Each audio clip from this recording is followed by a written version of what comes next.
沙特用中国的激光武器取得成果，给中国送来定心丸。大家好，我是肖玉华。央视媒体近日公布了一则消息，称沙特用中国激光武器取得了首个实战成果，这是怎么回事呢？下面我们聊聊这个话题。近日，中国央媒对外公布了一则消息，也就是在2022年3月的时候，沙特方面公开表示，称其从中国采购的寂静狩猎者激光拦截设备取得了首个实战成果。其实早在去年，国内外很多媒体就对这件事情进行了报道。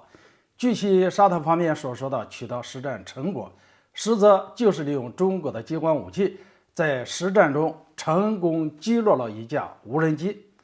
这也致使中国这款寂静狩猎者激光拦截设备成为了全球第一款真正在实战中应用的激光武器。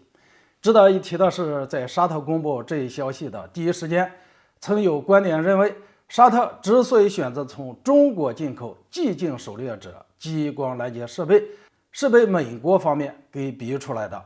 为什么这么说呢？原因在于沙特国内的油田之前曾频频遭到胡塞武装的无人机群突袭，而美国向沙特出售的爱国者反导系统，居然在胡塞武装的无人机面前，不光是全程静默，甚至连报警都没有。当然，发生了这样的事情，美国有着不可推卸的责任。毕竟，售价高昂的爱国者导弹系统，竟然在胡塞武装廉价的无人机面前没有发挥作用。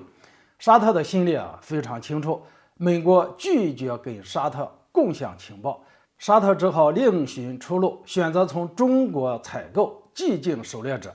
结果证明是一次正确的选择。可能大家要问，中国媒体为什么要在这个时候爆出这么一则消息呢？说到这里，就不得不提到俄乌冲突。可以说，无人机对于现代战争的作用，在俄乌冲突中体现得淋漓尽致。乌克兰方面之所以能够对俄罗斯国内重要目标实施几次精准的袭击，无人机功不可没。所以美西方向乌克兰提供的大量无人机，一时间成为了俄军很大的麻烦。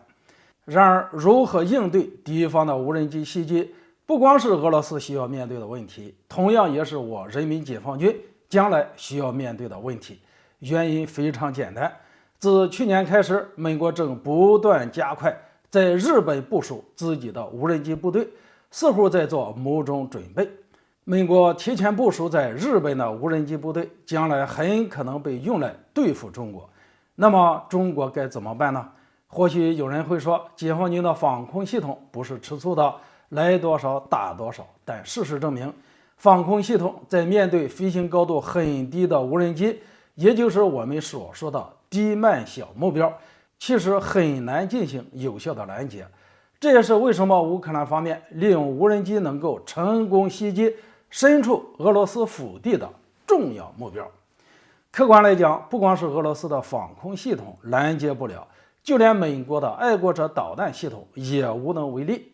这么看来，中国媒体此时爆出这么一则消息，大有给中国民众送来定心丸的意思。毕竟，即便解放军防空系统出现不可估量的差错，可别忘了，解放军还有寂静狩猎者这样的经过实战检验的激光武器，能够有效拦截低空无人机目标，首次找到了无人机的克星。好了，今天就说到这里，咱们下次见。